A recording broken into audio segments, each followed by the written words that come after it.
அன்பு மாணவ செல்வங்களுக்கு கலாபாரதியின் வாழ்த்துக்கள் கூடி. இப்போ ஒரு ஃபென்டாஸ்டிக் ப்ராப்ளம் என்ன செய்ய போகிறோம், we are going to solve. அந்த ப்ராப்ளம் சால்வ் பண்ணுறது மட்டும் நம்ம நோக்கம் இல்லை, மாறாக அந்த ப்ராப்ளத்திலிருந்து நமக்கு ஒரு அறிவு கிடைக்கணும், ஒரு நாலேஜ் கிடைக்கணும், ஒரு ஃபீல் கிடைக்கணும், ஒரு உண்மையை உணரணும். அதுக்காகத்தான் அந்த ப்ராப்ளத்தை என்ன செய்கிறோம், we are solving. This one of the fantastic problem. இப்போ நம்ம சால்வ் பண்ணுவோம், பண்ணி முடிச்சுட்டு அதனுடைய இன்டர்பிரிட்டேஷன் சார் உங்களுக்கு சொல்லித்தரேன். இங்கே பாருங்கள், தி Sun is a hot plasma ionized matter with its inner core at a temperature exceeding 10 to the power of 7 K. just imagine பண்ணிக்கோங்க பிள்ளைங்களா, 10 million kelvin, 10 million kelvin, huge temperature. நம்மளால் பூமியில் அதை கற்பனை கூட செய்ய முடியாது, 10 to the power of 7 Kelvin. And its outer surface at a temperature of about 6000 Kelvin. அதனுடைய வெளிப்பகுதி 6000 Kelvin, உள்பகுதி 10 million Kelvin. At these high temperatures, no substance remains in a solid or liquid phase nor gaseous phase also. கேஸாக இருக்க முடியாது. In what range do you expect the mass density of the sun to be in the range of densities of solids and liquids or gases? Check your guess is correct from the following data. Mass of the sun is equal to 2 into 10 to the power of 30 kilogram. Radius of the sun is equal to 7 into 10 to the power of 8 meter. முதல்ல பிள்ளைங்களுக்கு இந்த ப்ராப்ளத்தில் என்ன கேட்டிருக்காங்க அப்படிங்கிறத சொல்லிடுறேன். என்ன கேட்குறாங்கன்னா, சூரியன் ரொம்ப பெரிய சைஸ் சொல்கிறாங்க, அதனோட ரேடியஸ் கொடுத்துருக்காங்க.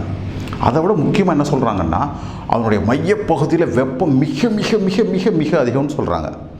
அடுத்து என்ன சொல்கிறாங்கன்னா, அதன் காரணமாக அது சாலிடாகவோ லிக்விடாகவோ இருக்க முடியாது, கேஸாக கூட இருக்க முடியாது. அது என்ன ஸ்டேட்டில் இருக்குது, இந்த 4 ஸ்டேட் தாண்டி it is in the state of ionised condition called plasma.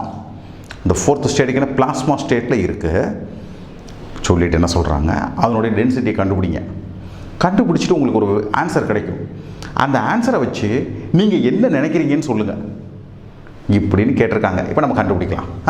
இங்கே பாருங்கள் பிள்ளைங்களா, இது அதனுடைய உள்ளே இருக்கக்கூடிய ஹை டெம்பரேச்சர், இது அவனுடைய அவுட்டரில் இருக்கக்கூடிய temperature.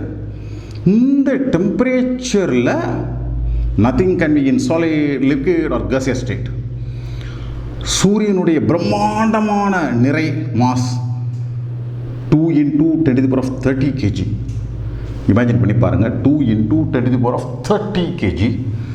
Radius 7 into 10 to the power of 8 metre, அப்படின்னா 700 மில்லியன் மீட்டர் இல்லைங்களா, 700 மில்லியன் மீட்டர். ஜஸ்ட் அந்த டிஸ்டன்ஸ் இமேஜின் பண்ணுங்கள். ஸோ டென்சிட்டி இப்போ நம்ம கண்டுபிடிக்க போகிறோம். டென்சிட்டிங்கிறது என்னது, மாஸ் பை வால்யூம். ஒரு மீட்டர் கியூப்க்கு எவ்வளோ நிறை, ஒரு மீட்டர் கியூப்க்கு எவ்வளோ நிறை இந்த இருக்குது. ரேடியஸ் தெரிஞ்சால் வால்யூம் கண்டுபிடிச்சிடலாம், 4/3 πr கியூப். ஸோ அது பிள்ளைங்களுக்கு தெரியும் இல்லையா, 4/3 πr cube. So 4/3 πr cube. இதை நீங்கள் லாக் புக் வச்சு சால்வ் பண்ணிக்கோங்க, நியூமரிக்கலாக சால்வ் பண்ணுங்கள். சால்வ் பண்ணால் கிடைக்கிறது 1.4 into 10 to the power of 3 kg. 1.4 into 10 to the power of 3 kg. இதை தான் கேட்குறாங்க. அப்புறம் என்ன அர்த்தம், அப்ராக்சிமேட்டாக 14, 140, 1400. ஒரு metre கியூப்க்கு 1400 kilo.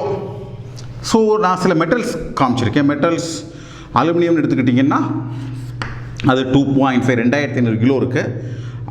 This is beryllium எடுத்துக்கிட்டிங்கன்னா திஸ் இஸ் 1.8, மீனிங் 1800 kg இருக்குது.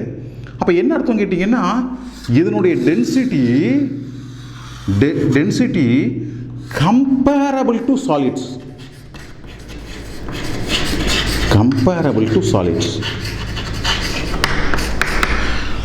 அதைத்தான் கேட்குறாங்க. அப்போனா என்ன நீங்கள் புரிஞ்சுக்கிறீங்க, உங்களுடைய ஃபீலிங் என்ன அப்படின்னா நம்ம இன்டர்பிரிட்டேஷன் இப்போ சொல்கிறோம். அப்போ என்ன தெரியுதுன்னா, சாலிடில் எடை கூட இருக்கும், நம்மளுக்கு தெரியும், டென்சிட்டி இஸ் ஹை. லிக்விடில் செப்பரேஷன் கொஞ்சம் கூடும், மாலிகுலுக்குள்ளே உள்ள டிஸ்டன்ஸ் கூடும், அதனால் லிக்விடாக இருக்குது, டென்சிட்டி இன்னும் குறையும். கேஸில் distance is so high, therefore it is in gaseous state. அதனுடைய density is much lower. ஆனால் இது அதையும் தாண்டி plasma stateல இருக்கு. So they tend to be apart from one another. ஒன்னிலிருந்து ஒன்று விலகி நிற்கணும்னு நினைக்கும். ஆனால் பாருங்க, அதனுடைய டென்சிட்டி எவ்வளோ இருக்கு? Almost 1400 kg. அப்போ என்ன நம்மளுக்கு புரியுதுன்னா, இட் இஸ் ஸோ ஹியூஜ், மிக பெருசாக இருக்குது, ஸோ மாசிவ், மிக மிக நிறையுள்ளதாக இருக்குது. ஸோ அதனோட சென்டர் பொசிஷனில் it attracts every thing, it pulls everything, so that plasma ஸ்டேட்டில் இருக்கக்கூடிய மையப்பகுதி ஒரு திடப்பொருளுக்கு என்ன டென்சிட்டி இருக்குமோ அந்த டென்சிட்டியில் இருக்குது. ஒரு மெட்டல் என்ன டென்சிட்டியில் இருக்குமோ அந்த டென்சிட்டியில் இருக்குது. இதை நீங்கள் உணருங்கள் பிள்ளைங்களா. சில நேரத்தில் நான் என்ன சொல்ல வரேங்கிறது பிள்ளைகளுக்கு புரியாமல் கூட போகலாம். அப்படின்னா இந்த வீடியோவை தயவு செஞ்சு மறுபடி பாருங்கள். புக்கில் ரெஃபரன்ஸ் இல்லை, இந்த வீடியோவை மறுபடி பாருங்கள். அப்பயும் புரியல, கமெண்ட் பாக்ஸில் கமெண்ட் பண்ணுங்கள். சேனலுக்கு சப்ஸ்கிரைப் பண்ணுங்கள் பிள்ளைங்களா. எல்லாருக்கும் நம்ம சேனலை அறிமுகப்படுத்துங்க, அது ஒரு கடமையாக செய்யுங்க.